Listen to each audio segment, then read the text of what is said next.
Hello everyone, स्वागत है एक बार फिर से आप सभी का किरोशा पैरामेडिकल के इस यूट्यूब चैनल के अंदर। मैं रोशनी स्वागत करती हूं आप सभी का एक नए टॉपिक के साथ में, जो कि बहुत ही कॉमन और इम्पोर्टेंट टॉपिक है।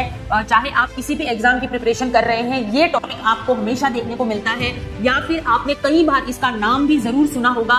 उस चीज के बारे में आज हम कंप्लीट बात करेंगे कि ये क्या होता है और कैसे इसका टेस्ट किया जाता है, क्यों ये जरूरी है। ये सारी बात हम इस वीडियो के अंदर करने वाले हैं। तो अगर आप इस चैनल पे नए हैं तो एक बार चैनल को सब्सक्राइब कर दीजिए, लाइक कर दीजिए और शेयर भी करिएगा। आज हम लोग जिस टॉपिक के बारे में बात करने वाले हैं वो है सीबीसी। ठीक है, सीबीसी यानी कि complete blood cell count. Complete blood cell count क्या होता है? आपने कई बार वैसे इसका नाम हर किसी ने सुन रखा होगा, क्योंकि जब हमें कोई भी डिजीज होती है, बुखार आता है या कोई इन्फेक्शन हो जाता है, कुछ भी होता है, तो डॉक्टर एक ब्लड टेस्ट, एक खून की जांच जो होती है वो जरूर लिखता है। और उस खून की जांच के अंदर सबसे पहला जो नाम होता है वो होता है सीबीसी। इसका पूरा नाम होता है कंप्लीट ब्लड सेल काउंट। यानी कि हमारी पूरी बॉडी के अंदर जो भी ब्लड है उसके अंदर और भी सेल्स होती हैं। सीबीसी सिर्फ एक सीबीसी नहीं होता है, इसके अंदर और भी कई सारे टेस्ट होते हैं, कई सारे पैरामीटर्स इसके अंदर होते हैं। उन पैरामीटर के बारे में भी आज हम देखने वाले हैं, तो उसी के बारे में चलिए बात करते हैं। तो सीबीसी आपने कई बार सुना होगा, इसका नाम, पूरा नाम इसका होता है कंप्लीट ब्लड सेल काउंट। यानी कि हमारी बॉडी के अंदर जो डब्ल्यूबीसी, आरबीसी, प्लेटलेट्स आपने सुना होगा, एचबी लेवल, वो सारा होता है किसके अंदर? सीबीसी के अंदर। उसका पूरा टेस्ट जो होता है वो किया जाता है कि आपकी बॉडी में जो भी ब्लड सर्कुलेशन, जो खून दौड़ रहा है इधर उधर, वो सही तरीके से काम कर रहा है या नहीं, उसमें जो सेल्स है वो पूरी तरह से अच्छे से हेल्दी सेल है या नहीं, अच्छे से काम कर रही है या नहीं, ये सारी इस टेस्ट के अंदर पता लगाया जाता है, जो कि एक लैब टेस्ट होता है। नेक्स्ट यहाँ पे हम लोग बात करने वाले हैं कि क्या होता है CBC, complete blood cell count क्या होता है। तो यहाँ पे देख लीजिए, the complete blood cell count is the common blood test. Commonly मैंने आपको बताया कि जब भी हमें कुछ भी छोटी मोटी बुखार आता है, छोटा मोटा इंफेक्शन हो जाता है, कोई भी डिजीज होती है, डॉक्टर हमेशा एक टेस्ट लिखता है सीबीसी। ठीक है, तो ये पढ़ने के बाद में अब आपको कंफ्यूजन नहीं होगा कि ये क्यों लिखा गया है, एचबी क्यों लिखा है, ये क्या होता है। आप अपने आप से अपनी रिपोर्ट पढ़ सकते हैं। ठीक है, तो चलिए देखते हैं। यहाँ पर कॉमन ब्लड टेस्ट है। It is a blood panel requested by a doctor or other medical professional that give information about the cells in the blood, such as cell count of each blood cells, type, cell size and shape। अभी मैंने बताया कि इस तरह से हमारी body के अंदर ये छोटी छोटी सेल आप इस पिक्चर के अंदर देख पा रहे हैं, वैसे ही हमारी बॉडी के ब्लड जो होता है उसमें भी सेल्स होती है, डब्ल्यूबीसी, आरबीसी, प्लेटलेट्स, ये सारी सेल्स होती हैं। तो ये सेल की साइज, शेप और वो अच्छे से काम कर रही है या नहीं, ये देखने के लिए ये सीबीसी टेस्ट किया जाता है। क्योंकि अगर हमें कोई इन्फेक्शन होता है, हमें बुखार आता है या कोई भी और डेंगू, मलेरिया या कोई भी इन्फेक्शियस डिजीज होती है, तो इसमें वेरिएशन मिलता है। ठीक है, क्या मिलता है? इसके अंदर वेरिएशन आपको मिलेगा, तभी डॉक्टर पता लगाते हैं कि हाँ इसके अंदर इन्फेक्शन है, इस वजह से ये वेरिएशन देखने को मिल रहा है। क्लियर है? तो यही सीबीसी जांच करने का एक मेन मोटो होता है कि पता लगाया जाता है कि किसी भी तरह का कोई इन्फेक्शन तो नहीं है बॉडी के अंदर। ठीक है, नेक्स्ट यहाँ पे कंप्लीट ब्लड सेल काउंट जो किया जाता है, क्यों करते हैं और किस लिए किया जाता है, ये बताया गया है कि why is complete blood test count is done, क्यों किया जाता है। तो to monitor the overall health as a part of routine checkup. कई लोग जो होते हैं जो रूटीन चेकअप करवाते हैं, एवरी 6 मंथ, एवरी 1 ईयर, हमेशा कराना चाहिए। तो उसके अंदर क्या होता है, उसमें भी कंप्लीट ब्लड सेल काउंट होता है, यानी कि सीबीसी कराया जाता है कि किसी भी तरह का कोई इंफेक्शन बॉडी के अंदर हिडन यानी कि छुपा हुआ कोई इंफेक्शन तो नहीं है, वो आपको इस सीबीसी टेस्ट से पता लगा सकते हैं। Next, help diagnosis of various condition such as anaemia. यानी कि अगर आप, एनीमिया किसको बोलते हैं? जिस भी पर्सन के अंदर हीमोग्लोबिन का लेवल कम हो जाता है। ठीक है, हीमोग्लोबिन का लेवल कम हो जाता है, वो भी अब आप इस सीबीसी टेस्ट से ही पता लगाते हैं। ठीक है, नेक्स्ट, कोई इन्फेक्शन तो नहीं है बॉडी में, कोई इन्फ्लामेशन तो नहीं हो रहा है, उसके अलावा कोई ब्लीडिंग डिसऑर्डर तो नहीं है। ठीक है, उसके अलावा ब्लड कैंसर तो नहीं हो और ल्यूकेमिया, इतनी बड़ी बड़ी बीमारी का पता लगाने के लिए भी सीबीसी टेस्ट करवाना जरूरी है, इसीलिए इसको कॉमन ब्लड टेस्ट भी कहा जाता है। क्लियर है? अब आपको समझ में आ गया होगा कि आपके रिपोर्ट के अंदर कभी भी आपके मम्मी पापा, आपके पेरेंट्स, आपके आसपास के लोग कभी भी आपको पूछे कि ये टेस्ट क्यों किया गया है या क्यों करवाते हैं, तो आपके पास उसका जवाब होना चाहिए कि हाँ ये सीबीसी टेस्ट है, इसके अंदर ये चीजें होती हैं, इसमें हम पता कर सकते हैं कि फर्दर कोई बीमारी तो नहीं है। तो आप ये अगर उनको बताएंगे तो उनको लगेगा कि हाँ ये बच्चा सब कुछ जानता है। ठीक है, next, monitor treatment that is known to affect blood cells such as chemotherapy और रेडिएशन थेरेपी, जो कि कैंसर के अंदर दी जाती हैं। तो उनका जो ट्रीटमेंट अगर किसी पर्सन के अंदर चलता है तब भी ये टेस्ट करवाया जाता है। ठीक है, तो बहुत इंपॉर्टेंट टेस्ट है। Monitor the condition and the effectiveness of treatment after diagnosis. कोई भी बीमारी का पता लगता है, जैसे कि कोई भी छोटी से लगाकर कोई बड़ी बीमारी आप ले लो, तो उसके अंदर अगर वो डॉक्टर दवाइयां देता है, ठीक है, दवाइयां देता है, तो उसके अंदर क्या होता है कि फिर वो सीबीसी रिपीटेडली उनका टाइम ड्यूरेशन जैसे होता है, जैसे कोर्स चल रहा है उस दवाई का, तो उसमें बीच बीच में करवाते हैं वो लोग। क्यों? जिससे पता लगा सके कि जो ट्रीटमेंट, जो मेडिसिन आप दे रहे हो वो उस पर्टिकुलर पर्सन के अंदर असर कर रही है या नहीं। ये ऐसे देखने से तो पता चलेगा नहीं, उसके लिए ब्लड टेस्ट करना पड़ता है। तो वो ब्लड टेस्ट कौन सा होता है? सीबीसी होता है। ठीक है, अब आपको समझ में आ गया होगा कि क्यों सीबीसी कराते हैं, क्यों डॉक्टर हर रिपोर्ट में सीबीसी सबसे पहला ब्लड टेस्ट लिखता है। नेक्स्ट, अब हम यहाँ पे आगे पढ़ने वाले हैं कि how is complete blood test done, कैसे लिया जाता है। कई बार आपने देखा होगा, आप हॉस्पिटल में भी किसी के साथ में गए होंगे कि डॉक्टर ने लिख दिया कि भाई सीबीसी करवा के आओ, सीबीसी डन। ठीक है, तो सीबीसी करवा के आओ, तो सीबीसी करवाने के अंदर आप लैब के अंदर गए होंगे, आपने अपना या अपने रिलेटिव जो भी है आपके साथ, किसी के साथ में भी गए हो या देखा होगा कि डॉक्टर जो रहता है वो लैब टेक्नीशियन, वो जो हाथ जो होता है आपका फोर आर्म, वहां से क्या कहता है, ब्लड लेता है, एक सिरिंज, एक निडल के द्वारा क्या लेता है, ब्लड लेता है, और उस ब्लड को एक सिंपल सी पर्पल कलर की वाइल होती है जिसको EDTA वाइल बोलते हैं, उस वाइल के अंदर ही सीबीसी को रखा जाता है। ये याद रखिएगा। तो सीबीसी जो होता है वो कौन सी वाइल में रखते हैं, तो पर्पल कलर की EDTA वाइल होती है, उसी में उस सैंपल को रखा जाता है। इसका मतलब ये है कि इस सैंपल को सीबीसी टेस्ट करवाना है। ठीक है, तो यही चीज यहाँ पर है कि complete blood count test is done on a sample collection in an EDTA vial में ही लिया जाता है। A syringe attached to a fine needle is used to withdraw the blood from a vein of your arm. Blood जो होता है वो when से लिया जाता है, फोर आर्म में यहां से ब्लड लिया जाता है, सीबीसी कलेक्ट किया जाता है, निडल के द्वारा ब्लड लिया जाता है, और फिर उस पर्पल कलर की वाइल जो कि EDTA वाइल बोलते हैं, उसमें पर्टिकुलर सीबीसी के लिए ही ब्लड वहां पे डाला जाता है। उसके बाद में लैब में भेजते हैं। इस तरह की वाइल आपने कई बार डॉक्टर जो ब्लड ले रहा है उसके हाथ में आपने इस तरह की पर्पल ढक्कन वाली वाइल देखी होगी, तो वो जो होता है वो सीबीसी टेस्ट करवाने के लिए फर्दर आगे वो लोग टेस्ट करते हैं उसके अंदर। क्लियर है? समझ में आ गया? EDTA वाइल के अंदर करते हैं, आपको याद रखना है। नेक्स्ट यहाँ पर बात करेंगे कि कॉमन कंपोनेंट्स ऑफ सीबीसी के अंदर कॉमन कंपोनेंट्स क्या होते हैं। तो देख लीजिए, यहाँ पे सबसे पहले मैंने बताया कि RBC काउंट होता है, इसके अंदर रेड ब्लड सेल्स जो बॉडी में होती है, हीमोग्लोबिन चेकआउट होता है, पैक्ड सेल वॉल्यूम जिसको PCV भी बोलते हैं, and mean corpuscular volume MCV बोलते हैं, मीन कार्पस्कुलर HB यानी कि MCH बोला जाता है। उसके अलावा mean corpuscular HB concentration MCHC और WBC काउंट होता है जिसमें TLC और DLC दोनों होता है। उसके अलावा प्लेटलेट काउंट। ठीक है, तो ये सारे के सारे test RBC, WBC, packed cell volume, HB level, सब कुछ इसमें टेस्ट किया जाता है इस एक सीबीसी सैंपल के अंदर। अब आपको पता होना चाहिए, आगे से आपको ध्यान रखना है, जब भी डॉक्टर लिखे कि सीबीसी करवाना है तो आपको पहले से आइडिया होना चाहिए, ठीक है, कि इसमें कौन कौन से टेस्ट वो करवाने वाला है, यानी कि क्या देखने के लिए वो कर रहा है। आगे हम उसकी वैल्यू भी देखेंगे कि क्या वैल्यू आएगी तो ये पॉजिटिव है, क्या वैल्यू आएगी तो ये नेगेटिव है, क्योंकि ये भी पता होना चाहिए। ठीक है, नेक्स्ट यहाँ पे बात करेंगे हम लोग रेड ब्लड सेल RBC जो है उसके बारे में। रेड ब्लड सेल हमारी बॉडी के अंदर इस शेप की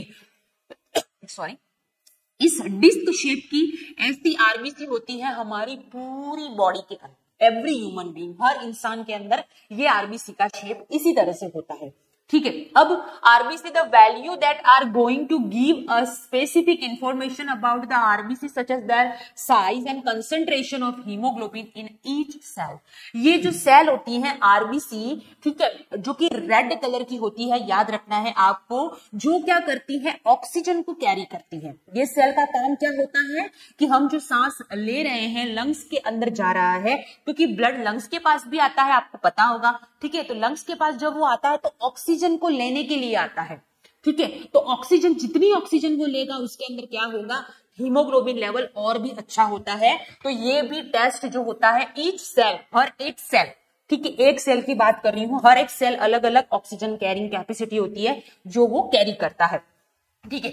नॉर्मल वैल्यू पता होनी चाहिए कि आरबीसी की नॉर्मल वैल्यू मेल जो है उनके अंदर 4.5 टू 5.5 मिलियन सेल पर mm क्यूब होती है, और फीमेल के अंदर 4.0 टू 5.0 मिलियन सेल पर mm क्यूब होता है। नॉर्मल वैल्यू भी आपको याद होना चाहिए मेल फीमेल दोनों के अंदर। अब बहुत सारे बच्चे ऐसा सोच रहे हो कि मैम इतना सारा पढ़ा रहे हैं, वैल्यू हमें क्या करना है। देखिए ये बहुत ही कॉमन टॉपिक है सीबीसी, और आपको भी इसके बारे में पता होना चाहिए। आप पैरामेडिकल के स्टूडेंट है, किसी ने भी आपको आके पूछ लिया, आपकी फैमिली वालों ने पूछ लिया कि भाई ये टेस्ट लिखा हुआ क्या है, क्यों करवाते हैं, क्या होता है इसके अंदर, ये मेरे सही है या नहीं है, रिपोर्ट सही आई है या नहीं आई है, वैल्यू सही है या नहीं है, ठीक है। अगर आपको नहीं पता होगा तो वो सामने वाला सोचेगा कि यार पैरामेडिकल का स्टूडेंट है और उसे ये भी नहीं पता, ठीक है। तो ये कॉमनली टॉपिक है जिसके बारे में आपको नॉलेज होना चाहिए, ज्यादा डीप में नहीं जाना है हमें, बट कॉमनली नॉलेज जो है वो आपके पास जरूर होना चाहिए अगर आप इस पैरामेडिकल फील्ड से बिलोंग करते हैं तो, ठीक है। नेक्स्ट, आरबीसी के अंदर अगर देखिए आरबीसी का लेवल लो हो जाता है, ठीक है, अगर किसी की बॉडी में इंफेक्शन है, अगर एचबी लेवल, हीमोग्लोबिन लेवल कम है, यानी कि एनीमिया है, ऐसी कोई कंडीशन अगर होती है तो आरबीसी का काउंट क्या होता है, लो हो सकता है। तो उसको बोलते हैं इरिथ्रोसाइटोपेनिया, ठीक है। इरिथ्रोसाइट से रिप्रेजेंट करते हैं आरबीसी को, और अगर लो लेवल होता है तो उसको क्या बोलते हैं, इरिथ्रोसाइटोपेनिया बोला जाता है। किस किस कंडीशन में, अभी मैंने बताया आपको, एनीमिया वाली कंडीशन में आपको ये देखने को मिलेगा, ठीक है। एनीमिया और एप्लास्टिक एनीमिया, एनीमिया का एक टाइप होता है जो बोन मैरो से बिलोंग करता है। क्यों ऐसा, क्योंकि ये जितनी भी आरबीसी, डब्ल्यूबीसी, प्लेटलेट, सीज वाली सेल जो होती है वो कहां पर बनती है, आपकी बोन मैरो के अंदर बनती है। कहां पर होता है बोन मैरो, तो आपको पता होना चाहिए कि आपकी फीमर जो सबसे लॉन्गेस्ट बोन होती है हमारी बॉडी के अंदर, उसके जो थाई के अंदर होती है वहां पर बोन मैरो होता है, हर एक पर्सन के अंदर होता है, और वहां पर ये आरबीसी, डब्ल्यूबीसी, प्लेटलेट्स, ये सारी सेल जो होती है वो वहां पर बनती है। क्लियर है। तो अगर किसी पर्सन के अंदर एप्लास्टिक एनीमिया होगा, यानी कि उसका बोन मैरो अच्छे से काम नहीं कर रहा है, तो जो मशीन अच्छे से काम नहीं कर रही है तो वो प्रोडक्ट नहीं बना पाएगी, यानी कि वो आरबीसी अच्छे से नहीं बना पाएगी, तो बॉडी में आरबीसी की कमी हो जाएगी, ठीक है। तो जिसको क्या बोलते हैं, एप्लास्टिक एनीमिया बोला जाता है। इसलिए यहाँ पे लिखा गया है कि एप्लास्टिक एनीमिया के अंदर भी आपके आरबीसी का लेवल क्या हो जाता है, कम हो जाता है। नेक्स्ट यहाँ पर है एक्यूट और क्रॉनिक ब्लीडिंग। अगर धीरे धीरे या फिर प्रोफ्यूसली, यानी कि लंबे टाइम से अगर किसी पर्सन के अंदर ब्लीडिंग हो रही है बॉडी के अंदर, तो भी आरबीसी का लेवल कम होगा, रेड ब्लड सेल है, ठीक है। नेक्स्ट यहाँ पर बोन मैरो डिसऑर्डर या डैमेज, अभी मैंने बताया, या किसी पर्सन के अंदर किडनियां जो है, ठीक है, किडनी जो है वो क्या हो गई है, फेल हो गई। हमारी बॉडी में 2 किडनी होती है, राइट और लेफ्ट किडनी। अगर किडनी फेल हो जाती है तो भी बॉडी के अंदर आरबीसी का लेवल क्या होता है, कम हो जाता है, क्योंकि किडनी जो है वो भी इंपॉर्टेंट रोल प्ले करता है, इरिथ्रोपोइटिन का सिक्रेशन करता है, बहुत ही लंबा है, ज्यादा डिटेल नहीं जाना है आप लोगों को, बस ये याद रखना है कि अगर किसी में किडनी फेल हो जाती है तो भी क्या होता है, आरबीसी का लेवल डाउनफॉल हो जाता है। नेक्स्ट यहाँ पर है इरिथ्रोसाइटोसिस, यानी कि ऐसी कंडीशन जिसमें आरबीसी का लेवल बढ़ रहा है, ठीक है। तो अगर आप किसी की रिपोर्ट में देखो, मैंने जो आपको नॉर्मल वैल्यू यहाँ पर बताई है मेल फीमेल दोनों के अंदर, अब इन दोनों नॉर्मल वैल्यू से अगर वॉल्यूम जो होता है वो कम हो रहा है, ठीक है। अगर आप किसी की रिपोर्ट में देखोगे कि ये जो वैल्यू यहाँ पे लिखी गई है, इस वैल्यू से आपको मेल फीमेल दोनों के अंदर अगर वैल्यू जो हो रही है वो कम नजर आ रही है, ठीक है, तो आप उनको बता सकते हो कि ये चीजें आपके अंदर हो सकती है। अगर हाई वैल्यू आए तो क्या हो सकता है, वो भी हम लोग यहाँ पर देखेंगे। तो देखें यहाँ पे पॉलीसाइथेमिया वेरा हो सकता है, डिहाइड्रेशन हो सकता है, ठीक है। आरबीसी का बढ़ना, यानी कि आरबीसी जब बढ़ती है तो ये सारे कंडीशन की वजह से होता है। कोई पल्मोनरी यानी कि लंग्स से रिलेटेड कोई डिजीज हो सकती है उस पर्सन को, उसके अलावा कोई किडनी इंफेक्शन है, किडनी डिजीज है, तो भी आरबीसी का लेवल बढ़ता है, एंड अदर कोई ट्यूमर है एंड प्रोड्यूस इरिथ्रोपोइटिन, ठीक है, कोई ट्यूमर है आपकी बॉडी में जो कि इरिथ्रोपोइटिन को प्रोड्यूस कर रहा है, तो जिसकी वजह से भी कभी भी अनकंडीशनल क्या हो जाता है, आरबीसी का लेवल इंक्रीज हो जाता है। तो अब आपको पता होना चाहिए कि कब कब आरबीसी का लेवल हमारे डब्ल्यूबीसी काउंट में सीबीसी काउंट के अंदर जो आरबीसी चेक किया जाता है वो आरबीसी कब बढ़ता है और कब कम होता है। ठीक है, बहुत ही सिंपल तरीके से है, आप लोगों को बहुत इजीली याद रहेगा कि हाँ ये कंडीशन है, तो ये इसी वजह से आप रिपोर्ट आपको कोई बताएगा कि हाँ ये रिपोर्ट देखो ना क्या हो रहा है, मुझे क्या हो रहा है, इसमें ये टेस्ट लिखा है तो इसमें ये रिपोर्ट आई है, क्या ये नॉर्मल है या एब नॉर्मल है, तो आप इजीली इसको आइडेंटिफिकेशन कर सकते हो। ठीक है, तो एक सेल्फ आपको रिस्पेक्ट भी मिलेगी, और हाँ आपको कोई पर्सन जो आपको ये बता रहा है और आप उसको एक्सप्लेन कर रहे हो कि ये चीजें हैं, हो सकती हैं आपको, इस वजह से ये डाउन हो रहा है या ज्यादा हो रहा है। ठीक है, तो ये बहुत इजीली है, आप लोगों को आसानी से याद रह जाएगा। ठीक है, और ये प्लाज्मा देखिए, ये इस तरह से वाइल में लेते हैं, आपने लैब में देखा होगा अगर, तो एक मशीन होता है सेंट्रीफ्यूगल जिसको बोलते हैं, इसमें उसको रख के घुमाया जाता है जिससे कि प्लाज्मा ऊपर हो जाता है जो कि येलोइश कलर का होता है। ठीक है, तो इस तरह से तीनों चीजें वो अलग करते हैं। प्लाज्मा जो होता है इसमें वाटर, प्रोटीन, न्यूट्रिएंट, हार्मोन्स वगैरह होते हैं ऊपर वाले में, बफी कोट यानी कि इस तरह से कोट बन जाता है बीच में, उसमें से आप डब्ल्यूबीसी सेल काउंट और प्लेटलेट को चेक कर सकते हैं, और हीमेटोक्रेट जो सबसे नीचे रेड कलर का होता है उससे आप आरबीसी चेक कर सकते हैं। ठीक है, तो ये बहुत इजीली है, आप लोगों को याद रखना है कि कैसे किस तरह से क्या होता है। ठीक है, नेक्स्ट यहाँ पे है हीमोग्लोबिन। कई बार आपने सुना होगा हीमोग्लोबिन चेक करवाना है, थकान लग रही है, टायर्डनेस हो रही है, ज्यादा चलते ही सांस फूलने लग जाती है, ज्यादा काम करते ही सांस फूल रही है, स्पेशली औरतों के अंदर ये ज्यादा देखने को मिलता है, फीमेल्स के अंदर हीमोग्लोबिन लेवल कम हो जाता है। ठीक है, तो उसी क्या होता है ये, इसके बारे में ही हम लोग यहाँ पे बात करेंगे। HB is a conjugated protein, एक तरह का प्रोटीन है, आपको ये याद रखना है normal. It transport oxygen from lungs to tissue and CO2 from tissue to lungs. अभी मैंने बताया कि हमारी बॉडी में जो ब्लड होता है, ठीक है, कंप्लीट जो ब्लड होता है वो कहां पर आता है, लंग्स के पास में। क्यों आता है, ऑक्सीजन लेने के लिए और CO2 को बाहर निकालने के लिए। ठीक है, तो ऑक्सीजन वो लेता है और पूरी बॉडी में सर्कुलेट होता है, यानी कि हर सेल के पास जाएगा ऑक्सीजन। ठीक है, जो कि जरूरी है हमारे सर्वाइवल, हमें चलने के लिए जरूरी है। ठीक है, तो यही चीज यहाँ पर हो रही है। तो HB कंसिस्ट ऑफ क्या क्या होता है, पिगमेंटेशन हीम होता है इसके अंदर जो कि रेड कलर उसको देता है, आयरन होता है उसी के अंदर, प्रोफायरिन होता है, ग्लोबिन एक तरह का प्रोटीन का पार्ट है वो इसमें होता है, 2A चैन और 2B चैन। तो आरबीसी जो होता है ये आप देख सकते हो 2A चैन, आयरन, बीटा चैन, ठीक है, अल्फा चैन, ये सारी चीजें इसके अंदर होती हैं, किसके अंदर, हीमोग्लोबिन के अंदर, जो कि किसमें होता है, आरबीसी के अंदर, यानी कि रेड ब्लड सेल के अंदर ही होता है, इसीलिए इसका कलर लाल होता है।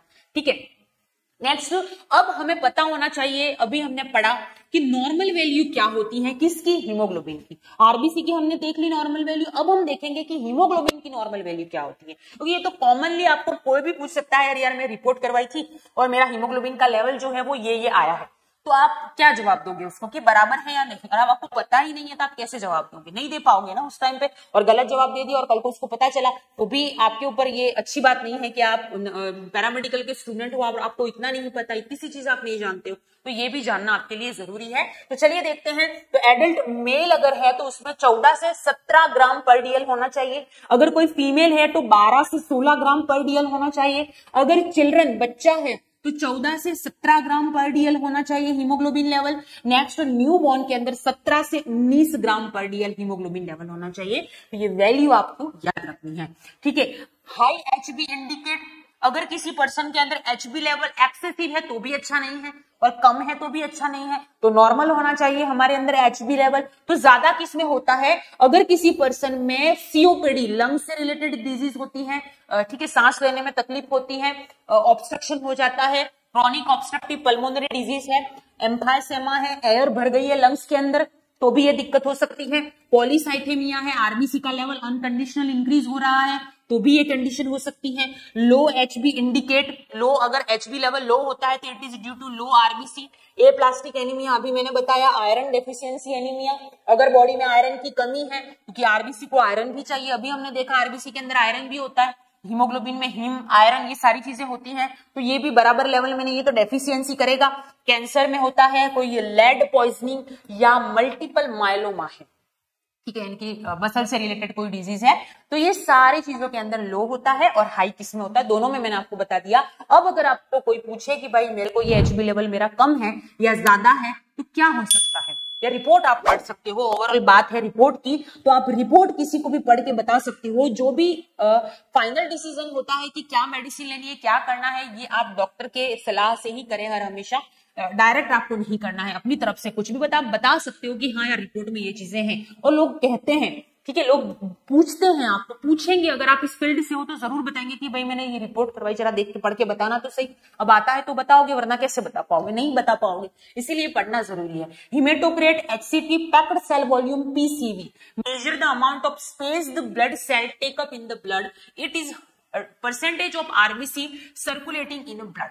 अब ये हिमेटोक्रेट वैल्यू जो होती है ये क्या बताती है कि हमारी बॉडी के अंदर जो RBC यानी कि रेड ब्लड सेल जो होता है वो कितना परसेंटेज है बॉडी के अंदर, ये सारी चीजें कौन बताता है, हिमेटोक्रेट वैल्यू या पैक्ड सेल वॉल्यूम, जिसको हम PCV बोलते हैं। ठीक है, मैंने बताया था ये भी एक RBC का ही पार्ट है सबसे पहले ही, तो आपको ये याद रखना है। अब इसकी नॉर्मल वैल्यू भी आपको पता होना चाहिए, क्योंकि आप टेस्ट जब भी करेंगे तो उस टाइम पे नॉर्मल वैल्यू भी उसके अंदर क्या होती है, लिखी हुई होती है। तो उसके अंदर मेल फीमेल दोनों का आपको याद रखना पड़ेगा। तो मेल के अंदर 40 से 50% होना चाहिए, और अगर फीमेल है तो उसके अंदर 36 से लगाकर 46 यानी कि 46% होना चाहिए। क्लियर है? तो ये दोनों वैल्यू भी आपको याद रखनी है। हिमेटोक्रेट वैल्यू जो होती है वो नॉर्मल कितनी कितनी होती है, ये भी आपको क्या होना चाहिए, पता होना चाहिए। ठीक है, तो ये चीज आप याद रखिएगा, इंपॉर्टेंट है, आपको इजी रहेगा पढ़ने में। नेक्स्ट यहाँ पे हिमेटोक्रेट वैल्यू जो रहती है ये इंपॉर्टेंट है, हिमेटोक्रेट जो होता है, ठीक है, ये भी आपके HB का ही, क्योंकि RBC कितना वॉल्यूम है बॉडी के अंदर, परसेंटेज कितना है, ये बताता है कौन सा, हिमेटोक्रेट वैल्यू। अब हिमेटोक्रेट जैसे कि PCV पैक्ड सेल वॉल्यूम या हिमेटोक्रेट जो होता है वो लो कौन कौन सी कंडीशन में, यानी कि कम कब कब होगा, जो नॉर्मल वैल्यू मैंने आपको बताई मेल फीमेल में, उसमें कम किस में होगा, तो एनीमिया, HB लेवल कम है, कोई हेमरेज यानी कि ब्लीडिंग हो रही है, प्रेगनेंसी में, या ओवर हाइड्रेशन में, ज्यादा हाइड्रेशन हो जाता है तो भी होता है, विटामिन एंड मिनरल डेफिशिएंसी है, या हैवी ब्लड लॉस हो रहा है तो भी हिमेटोक्रेट कम होता है। ज्यादा किस में होता है, डिहाइड्रेशन में और पॉलीसाइथेमिया के अंदर, यानी कि RBC ज्यादा है, ठीक है, पॉलीसाइथेमिया यानी कि RBC का लेवल जो है वो ज्यादा अगर है बॉडी में तो वॉल्यूम भी ज्यादा होगा, परसेंटेज भी ज्यादा होगा हिमेटोक्रेट का। ठीक है, क्योंकि परसेंटेज ऑफ RBC को क्या बोलते हैं, ओवरऑल हिमेटोक्रेट बोलते हैं। ठीक है, नेक्स्ट यहां पर है blood indices, information about RBC size and HB कौन। ठीक है, तो ये देखिए यहाँ पर कुछ चीजें हैं जो कि इंपॉर्टेंट है एनीमिया के टाइप के अकॉर्डिंग। जो होता है ये MCV यानी कि मीन कार्पस्कुलर वॉल्यूम होता है, MCH यानी कि मीन कार्पस्कुलर हीमोग्लोबिन होता है, MCHS यानी कि मीन कार्पस्कुलर हीमोग्लोबिन कंसंट्रेशन, और RDW यानी कि रेड सेल डिस्ट्रीब्यूशन विड्थ होता है। ठीक है, तो ये कुछ यहाँ पर क्लासिफिकेशन दिया गया है, एनीमिया के कुछ टाइप होते हैं, मैक्रोसाइटिक, हाइपोक्रोमिक, नॉर्मोक्रोमिक, ये सारे टाइप होते हैं। तो किसमें क्या होता है थोड़ा सा रिव्यू देख लेते हैं।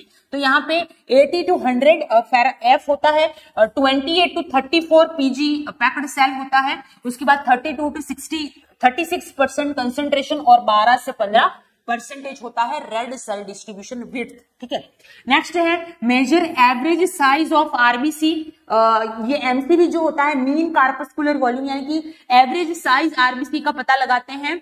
उसके बाद यहाँ पर MCH में amount of HB in each RBC, ठीक है, एक RBC में कितना मीन कार्पस्कुलर हीमोग्लोबिन है ये पता लगाया जाता है। उसके अलावा यहाँ पे concentration of haemoglobin in given volume of packed cell volume के अंदर कंसेंट्रेशन, और लास्ट में जो होता है RDW यानी कि variation in volume and size of RBC पता लगाया जाता है। ठीक है, मैक्रोसाइटिक एनीमिया में इंक्रीज, मैक्रोसाइटिक में इंक्रीज, विटामिन B12 डेफिशिएंसी और लीवर डिजीज में ये इंक्रीज होता है। MC आपको ब्लड रिपोर्ट में ये सारे के सारे देखने को मिलेंगे। आप देखना अगर आपके पास पड़ी हो आपकी फैमिली में तो ये जो लिखे हुए हैं ना यहाँ पे ये सारे वर्ड उसके अंदर आपको मिलेंगे, और पूरा कंपेयर करना, आप देखना कि उसमें क्या लिखा हुआ है, ये परसेंटेज से ज्यादा है या कम है, तो आपको पढ़ने में भी मजा आएगा क्योंकि आपको पता है कि अगर इसमें कोई वेरिएशन है तो क्या क्या हो सकता है। ठीक है, नेक्स्ट यहाँ पर है माइक्रोसाइटिक यानी कि माइक्रोसाइटिक में हाइपोक्रोमिक एनीमिया में ये कम, माइक्रोसाइटिक में ये भी कम, आयरन डेफिशिएंसी एनीमिया में या पैरासाइटिक इंफेक्शन में ये डिक्रीज देखने को मिलेगा इस परसेंटेज से। ये नॉर्मल वैल्यू है, ठीक है। RDW haemolytic anaemia, anaemia megaloblastic anaemia के अंदर ये क्या होता है, इसका लेवल देखने को मिलता है आपको। तो ये सारी चीजें जो है वो आप जब रिपोर्ट देखना, सीबीसी काउंट की रिपोर्ट, सारे वर्ड लिखे हुए होंगे, तब आप इसको देखना और अब आपने अभी मैंने जो बताया वो आप देखना, तो आपको पता लगेगा इजीली कि ये एक्चुअली क्या होता है, ठीक है। और एग्जाम के लिए भी इंपॉर्टेंट है, कभी कभी ये ऐसा टॉपिक है जो कोई भी एग्जाम हो उसमें इंपॉर्टेंट रोल प्ले करता है, बिकॉज कॉमन टॉपिक है ये, ठीक है। Next WBC white blood cell count, जो नॉर्मल वैल्यू इसकी होती है 4000 से 11000 सेल म्यू एल। इंपॉर्टेंट है WBC, जब भी हमारी बॉडी में इंफेक्शन होता है उस टाइम इसका वेरिएशन देखने को मिलता है। WBC ऑल्सो कॉल्ड ल्यूकोसाइट्स बोलते हैं, RBC को बोलते हैं इरिथ्रोसाइट और इसको बोलते हैं WBC को leucocyte. Are an important part of the body immune defense system that are involved in protection the body against both infection, disease and foreign invader। यानी कि हमारी बॉडी के अंदर जो ये ल्यूकोसाइट्स होते हैं, WBC होते हैं, ये इन्फेक्शन अगर बॉडी में होता है या कोई बैक्टीरिया वायरस अगर हमारी बॉडी में एंटर करता है, तब ये WBC काउंट क्या होते हैं, एक्टिवेट हो जाते हैं। ये इनका काम होता है इन्फेक्शन से लड़ने के लिए। अब यहाँ पे WBC ल्यूकोसाइट का दो टाइप होता है, याद रखना है, ग्रेन्युलोसाइट, ए ग्रेन्युलोसाइट।